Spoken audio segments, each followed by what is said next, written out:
சேது, பிதாமகன், அந்நியன், இது ஐ, ராவணன் எல்லாமே அவ்வளோ கஷ்டப்பட்டு பண்ண எல்லாருக்கும் தெரியும். எல்லா கேரக்டர்ஸுமே நான் கஷ்டப்பட்டு தான் பண்ணுவேன். எல்லா கேரக்டருமே ரொம்ப இன்வால்வ் ஆகி பண்ணேன்.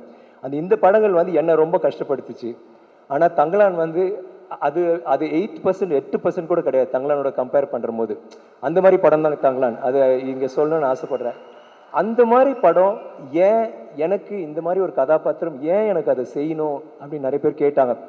நான் உங்களுக்கு பதில் சொல்ல முடியல. நான் வந்து யோசித்தேன். லைக் நான் நேற்று கூட ஏதோ பேசும்போது அவங்க கேட்டாங்க. நான் சொன்னேன் இல்லை அது வந்து இந்த மாதிரி லுக் இருக்கும் அந்த டைல் அதெல்லாம் யோசிச்சு இன்றைக்கி நான் வீட்டில் உட்காந்துட்டு இருக்கும்போது யோசித்தேன். இல்லை தங்கலான் வந்து எனக்குள்ளே இருக்கான். எனக்கும் அவனுக்கும் ஒரு ஸ்பிரிச்சுவாலிட்டி இருக்குது. எனக்கு அது உணர முடிஞ்சுது. ஏதோ ஒரு கனெக்ஷன் இருக்குன்னு யோசித்து பார்க்கும்போது யார் தங்கலான் ஓகே அவன் வந்து லீடரு, அவன் ஒரு வாரியரு, அவன் இது பண்ணுவான் எல்லாமே அதெல்லாம் அதில் வந்து நம்ம இந்த விஷயம் எல்லாம் நடக்குது அதை விட்டுருங்க. அவனுக்கு ஒரு இலக்கு இருக்குது. அதுக்கு வந்து அதை வந்து அவனுக்கு ஒரு கோல் அதை போய் ரீச் பண்ணும். அவனை வந்து அவனோட குடும்பம் அவ்வளோ நேசிக்கிறான், அவனோட மக்கள் அவ்வளோ நேசிக்கிறான். அவங்களுக்கு வந்து ஒரு விடுதலையோ இல்லை அவங்களுக்கு ஏதாவது தங்கம் கண்டுபிடிச்சி கொடுக்கணுமோ நமக்கு தெரியாது. அது வந்து நீங்கள் கதை பார்க்குறமோ உங்களுக்கு தெரியும். ஆனால் அவனுக்கு வந்து அது வேணும். ஆனால் அவனுக்கு கிடைக்க முடியாத ஒரு விஷயம் அவன் யோசித்து கூட பார்க்க முடியாது. ஏன்னா அத்தனை ஜென்ரேஷன்ஸ் அவங்களுக்கு கிடைக்காத ஒரு விஷயம் அவனுக்கு எப்படி கிடைக்க போகுது. ஆனால் அவன் வந்து அது வேணும்னு நினைக்கிறான். சாரி ரஞ்சித், கொஞ்சம் நான் சொல்கிறேன் பரவாயில்லையா? கிளைமேக்ஸ்ன்னு சொல்லிட்டா அப்படியே. ஸோ அப்படி நடிக்கிறவன் வந்து அவன் கூட இருக்கிறான். அவன் எதிரின்னு இல்லை, அவன் கூட இருக்கிறவனே இது ஒன்றால் முடியாது, இது நடக்காது, ஏன் அது எதுக்கு வேஸ்ட் பண்ணுற டைமை விட்டுருவாங்க. ஃபஸ்ட்டு கொஞ்சம் என்கரேஜ் பண்ணுவாங்க. அவன் அடிப்பட்டு இன்னல் பட்டு வந்து திருப்பி வருவான், காலை உடப்பான், கால் உடஞ்சிரும், வந்து அதை வச்சுக்கிட்டே ட்ரை பண்ணுவான், திருப்பி அவங்கள மக்களை கூப்பிட்டு அவங்க எல்லாருமே எதிர்ப்பாங்க. ஆனால் அவன் சொல்ல என்னால் முடியும், இது முடியும், இது நடக்கும், நான் பண்ண போகிறேன்ட்டு. எனக்கு ஏன் அங்கே ரெசனேட் ஆச்சுன்னா என்னோட லைஃப்பும் அப்படி தான் இருந்துச்சு. நான் வந்து சின்ன வயசுலேருந்தே நடிக்கணும்னா எனக்கு வந்து இப்போ நான் எப்படி இருக்கணும் அப்படியே தான் நான் அப்போ இருந்தேன். நான் படிக்கவே மாட்டேன். 8ஆம் கிளாஸ் வரைக்கும் ஃபஸ்ட்டு 3 ரேங்க்ஸில் தான் இருப்பேன். 8ஆம் கிளாஸில் நடிக்கணும்னு ஆசை வந்ததுக்கப்புறம் கடைசி 3 ரேங்க்ஸ், அதுக்கு மேலே வரவே இல்லை. படிக்கவே மாட்டேன். எப்போவுமே இந்த கேரக்டர் பண்ணணும், இல்லை இந்த மாதிரி நடிக்கணும். அங்கே நாடகம் பண்ணும்போது வேறு நாடகம், அங்கே வந்து ஹீரோ ரோல் கொடுப்பாங்க. ஜூலியஸ் சீசர் கொடுத்தா அவன் வேண்டாம் எனக்கு கேஷஸ் கொடுங்க, இல்லைன்னா எனக்கு ப்ரூட்டஸ் கொடுங்க, அவங்களுக்கு தான் ஏதோ நடிக்கிறதுக்கு வாய்ப்பு இருக்கும். அந்த மாதிரி தான் நான் பண்ணுவேன். இல்லை தனியாக ஒரே ஆளாக நடிச்சிட்டு இருப்பேன். ஏதாவது ஒன்று பண்ணிட்டு பெஸ்ட் ஆக்டரோட அந்த மாதிரி வாங்கிட்டு ஏதோ பண்ணிட்டு இருப்பேன். காலேஜ்லேயும் தொடர்ந்துச்சு. காலேஜில் தான் உச்சம் எனக்கு. அப்படி ஐயோ சினிமாக்குள்ளே எப்படியாவது சேர்ந்துருன்னு நினைக்கிற போது துரதிருஷ்டமோ அதிசயமோ எனக்கு தெரியல. அந்த டைமில் ஒரு படம் ஒரு நாடகம், அந்த நாடகத்துக்கு போகும்போது ஐஐடியில் பிளாக் காமெடின்னு அதில் நான் கதாநாயகனை நடித்தேன். எனக்கு பெஸ்ட் ஆக்டர் கிடச்சி. அன்றைக்கி எனக்கு ஆக்சிடெண்ட்டாக என் காலை உடைச்சேன். தங்கலான் மாதிரியே கால் உடஞ்சி காலை வெட்டணும்னு சொன்னாங்க. அதுக்கப்புறம் ஹாஸ்பிட்டல் போயிட்டு 3 வருஷம் ஹாஸ்பிட்டல் பெட்லேயே கடந்த 3 வருஷம் 23 சர்ஜரி. அதுக்கப்புறம் 1 வருஷம் கிரச்சு வச்சு தான் நடப்பேன். அந்த டாக்டர் சொன்னார் எங்கள் அம்மா கிட்ட, நீங்கள் வந்து இனிமேல் பையன், நம்ம அம்மா கேட்டாங்க எப்போ நடப்பான் டாக்டர்னு கேட்டோம். இல்லை அவன் நடக்கவே மாட்டாமா அப்படின்னாங்க. தென் எங்கள் அம்மா அழுதுட்டு கேட்டாங்க என்னங்க டாக்டர் இப்படி சொல்கிறீங்க? இல்லைம்மா காலை காப்பாற்றிட்டோம்ல, அதை வெட்டணும்னு சொன்னாங்க, நான் காப்பாற்றிட்டேன். நான் வந்து இந்த மாதிரி வேறு எதுவும் பண்ண முடியாது, பட் கால் இருக்குல்லப்பா அப்படின்னு. கால் வச்சு என்ன டாக்டர் பண்ணணும்னு அழுதுட்டு இருந்தாங்க. நான் வந்து ஏன் அழுகுற, நான் நடப்பேன், நான் எல்லாருக்கும் தெரியும் நான் நடக்க முடியாது. ஏன்னா டாக்டரே சொல்லிட்டாரு, மோகன்தாஸ்னு சென்னையில் மிகப்பெரிய டாக்டர் சொல்லிட்டாரு நடக்கவே முடியாதுன்ட்டு. ஆனால் எனக்கு நடிக்கணும், எனக்கு சினிமாவில் நடிக்கணும், நான் கிறுக்க மாதிரி இருந்தேன். எனக்கு வந்து பெரிய ரோல்லாம் பண்ணக்கூடாது, எனக்கு சின்ன ரோல் பண்ணாலும் ஒரே ஒரு சீனில் வந்தாலும் பரவாயில்ல, ஏன்னோ அந்த ஒரு வெறியில் தான் இருந்தேன். ஸோ அப்படி இருக்கும்போது மெதுவாக பட வாய்ப்புகள் வந்துச்சு. பட வாய்ப்புகள் வந்து அதுவும் ஒர்க் அவுட் ஆகலை. என்னோட போராட்டம் அங்கே தொடர்ந்துச்சு. இன்னொரு 10 வருஷம் போராடினேன். அப்போது அது வரைக்கும் எல்லாருமே இல்லை நீ நடிக்க ஒன்று ஏன்டா உன்னால் எப்படா நடக்கவே முடியாது சொல்லும்போது மெதுவாக ஒரு குச்சி தூக்கி போட்டேன். அப்புறம் இன்னொரு குச்சி. அந்த டைமில் நான் வேலைக்கெல்லாம் போவேன், ஏன்னா வீட்டுக்கு சம்பாதிச்சும் கொடுக்கணும். எங்கள் அம்மா சொன்னாங்க நீ விட்டுறா, எதுக்குடா இதெல்லாம் பண்ணுறேன், நான் பார்த்துக்கிறேன்டா. ஐ சைட் இல்லை நான் நடிக்கணுமா, நான் நடிக்கணும், லூசு பையன் மாதிரி இருக்கு, சும்மா போய் படுறானுவாங்க. முடியாது நான் போவேன்ட்டு அந்த 2 குச்சியில் ஒரு குச்சி போட்டேன். அப்புறம் ஒரு குச்சியை போட்டு சிவாஜி சார் ஒன்று வச்சிருப்பார்ல, அப்படி நடந்து உட்காந்துக்கலாம், அந்த மாதிரி ஒரு குச்சி வச்சுட்டு இருப்பேன். அதை வச்சுட்டே வேலைக்கு போவேன். லிண்டாஸில் நான் பண்ணிட்டு இருந்தேன். இப்போ 750 ரூபா தான் சம்பளம் ஒரு மாதத்துக்கு. நான் அதை வச்சுட்டு போவேன். போயிட்டு நான் வேலை செஞ்சுட்டு வருவேன். பட் என்னென்னா அதுக்கப்புறம் இந்த சினிமா வாய்ப்பு வந்த பிறகு எல்லாரும் அமைதியாயிட்டாங்க. சரி நடிக்கிறான், ஆனால் படம் ஓடல, இன்னும் படம் ஓடல. 10 வருஷம் போச்சு.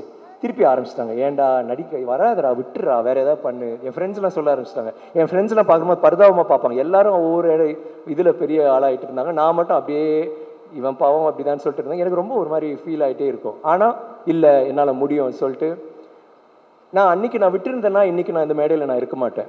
உங்களுக்கு வந்துட்டு உங்கள் கூட நான் இப்போ பேசிகிட்டு இருக்க மாட்டேன். அதுதான் ஐ திங்க் நம்ம வந்து ஒரு ஒரு கனவு இல்லைனா ஒரு இதை வந்து நம்ம சேர்க்கணும், நாங்கள் போய் சேரணும்னு நினச்சி நம்ம அதையே இது பண்ணோன்னா கண்டிப்பாக அது ஒர்க் அவுட் ஆகும்.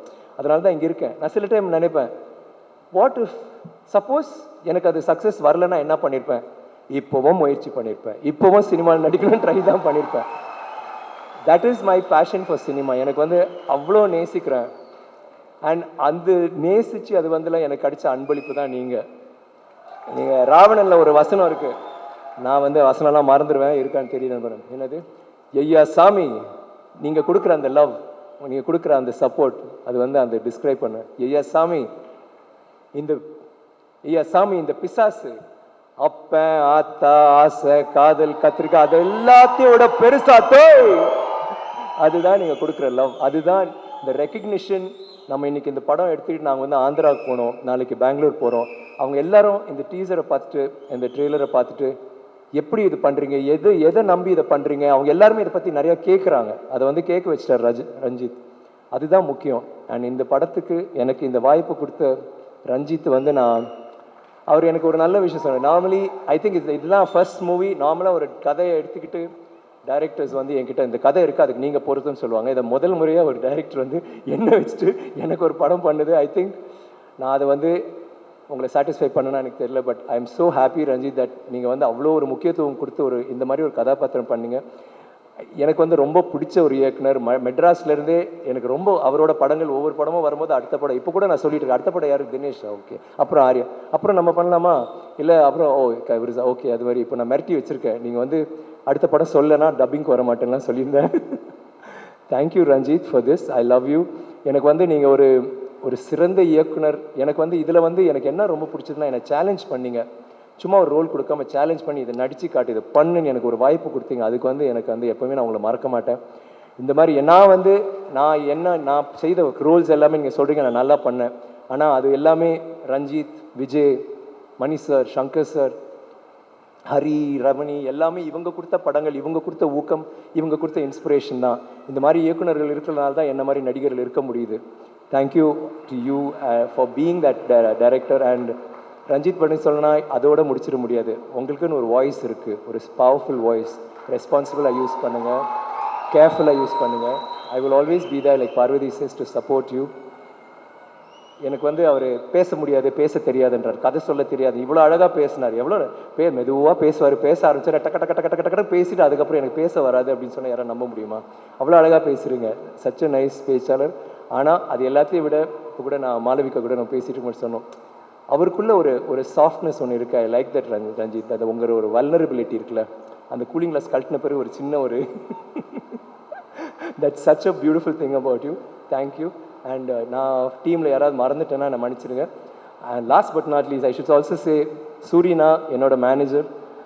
அவர் வந்து எப்போவுமே என்னோட உறுதுணையாக இருந்திருக்காரு. My fan club president. Thank you நான் for everything, for being so patient. யாராவது விட்டேனா? I think I have it. Aasi எங்கள் டீமில் இருந்தாங்க, மை ஹேர்லாம் பண்ணாங்க. So thanks. அண்ட் முக்கியமாக Shreyas media, thank you for that lovely video. நீங்கள் இப்போ இது பண்ணது சூப்பராக இருந்துச்சு. ரொம்ப அதை பார்த்தோன்னே பயந்துட்டேன், கொஞ்சம் ஏதோ பேசணும்னு நினச்சேன், தான் மறந்துருப்பேன்னு நினச்சேன். Thank you so much. And thank you to Kabilan for the wonderful art work and stuff. And Sandy, நீங்கள் இருக்கீங்களான்னு தெரில, அந்த சாங் மினிக்கி மினிக்கி அவ்வளோ க்யூட்டாக இருந்துச்சு. ப்ரீத்தி ரொம்ப க்யூட்டாக ஆடினீங்க. And thank you guys. And I love you. உங்களுக்காக எப்பவுமே நான் முயற்சி பண்ணிகிட்டே இருப்பேன். Thank you very much. And Ramya, thank you for